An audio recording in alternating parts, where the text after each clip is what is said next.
Hey, no doubt Microsoft is going about game creation at a whole new level right now, better than we've seen this entire generation, but that doesn't mean that we're always going to get the stuff we want, and it certainly doesn't mean that, you know, we can't be disappointed sometimes. And so I think this is one of those times where, hey, we're a little bit disappointed with some things, but at the end of the day, it's really hard to kind of complain when Microsoft has listened really well. But maybe, just maybe, they'll listen here as well, and we'll get something that we're all kind of hoping that we will end up getting at the end of the day. But interesting story nonetheless.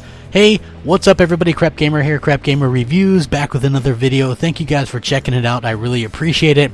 I would also appreciate if you guys could hit that like, share, and subscribe button, as it helps out the channel tremendously, and it means a lot to me personally. If you could hit that bell as well, so you're notified of all the content as soon as it drops. And if you guys would be so kind as to check out Xbox Nation podcast last night, we did a fantastic show. We talked about all the hot topics, including Gamescom, new hardware, controllers, games, all the cool stuff. So go check that out as well. As you guys know, I'm a big Remedy Entertainment fan. There's obviously rumors that Microsoft was interested in even acquiring them, even up until recently. But recently, Remedy came out and talked about Quantum Break and Alan Wake that, you know, people really want a sequel for, and apparently Microsoft isn't really keen to make these, according to Remedy anyway. So in an interview with Games Industry Biz about Remedy's next game, Control, the development studio discussed the fate of Alan Wake and Quantum Break and the pain of that not being in control of those games that the studio has built. He said, if you want to create a memorable story, it's not just a story, it's the characters, their background story, their motives, and the locations. In order to create these worlds, characters, and stories, it's a huge investment of really high-quality people that are really hard to find, and those typically provide a basis for long-term franchises, long-term brands, in which you could put multiple games. Considering our history, Alan Wake was really interesting, but it was a collaboration with Microsoft. Due to certain reasons, it never got a sequel. Quantum Break also, we put a lot of effort into creating the world, the characters, the stories, but it still was a Microsoft IP. They decided not to take it further. If we own the IP, it's fully in our hands to decide how we create it, how we develop.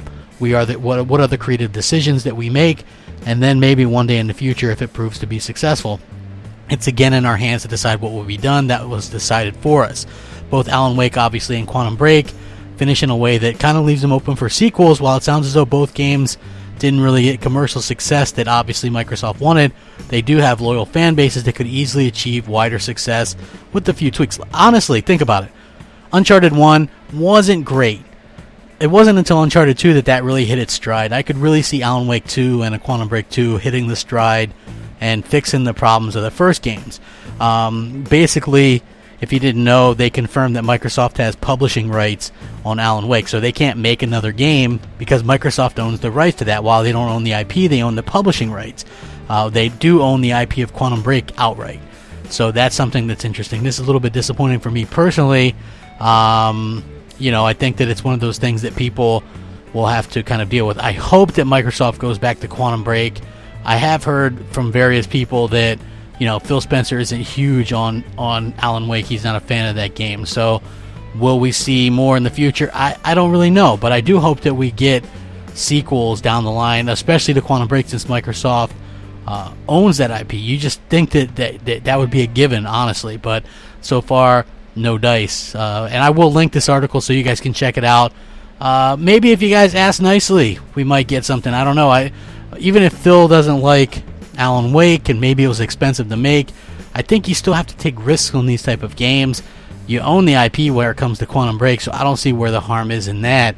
I would love to see another game in that franchise. So let me know what you guys think. Sound off, rate, comment, subscribe. Hit me up on Twitter at @the_Crapgamer, or hit me up on Xbox Live, MOH Crapgamer. As always, I'll be happy to kind of talk to you guys and interact. I respond to everybody on Xbox Live. So let me know what you guys think. Comment, subscribe, all that kind of stuff if you haven't already. I would appreciate it. Have a great week ahead. Crapgamer, out.